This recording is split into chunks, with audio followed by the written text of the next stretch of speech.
You wake up and you know you were dreaming. Something vivid was happening, people, places, a feeling you can't quite name. But the moment you reach for it, it's gone. Like trying to hold water in your hands. Within minutes, sometimes seconds, the whole thing has dissolved. Why does that happen? And where does it go?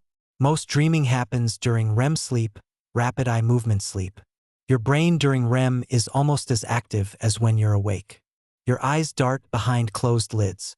Your body is temporarily paralyzed so you don't act out what you're dreaming. And your brain is doing something extraordinary.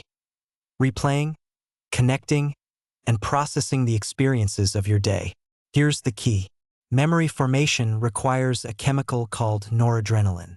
It helps encode experiences into long-term storage.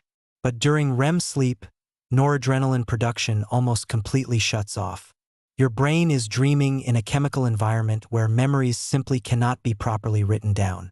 The experience happens, but the recording mechanism is switched off. When you wake up, noradrenaline floods back.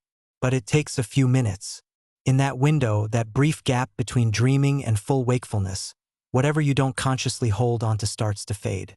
If you lie still and focus on the dream immediately, you can sometimes catch it. But the moment you check your phone, think about your day, or get up, it's gone. Your waking brain overwrites it. Some people say they never dream. They do, everyone does every night. They just don't remember. People who wake during or just after REM sleep are far more likely to recall their dreams. That's why alarm clocks sometimes pull you out mid-dream and you remember everything. And why waking naturally after a full sleep cycle often leaves you with nothing but a vague feeling. So what are dreams actually for? The leading theories are memory consolidation and emotional processing. While you sleep, your brain replays the day's events, strengthening important memories and discarding what it doesn't need. It also processes difficult emotions, running through scenarios, defusing stress, making connections between things that seem unrelated when you're awake. Dreams might be the brain's nightly maintenance session. Here's something strange. While you're dreaming, you almost never question it. You accept impossible things. Flying, talking to people who've died, rooms that keep changing shape. That's because the prefrontal cortex, the part of your brain responsible for logic and critical thinking, is largely offline during REM. Without it checking the story, anything feels real.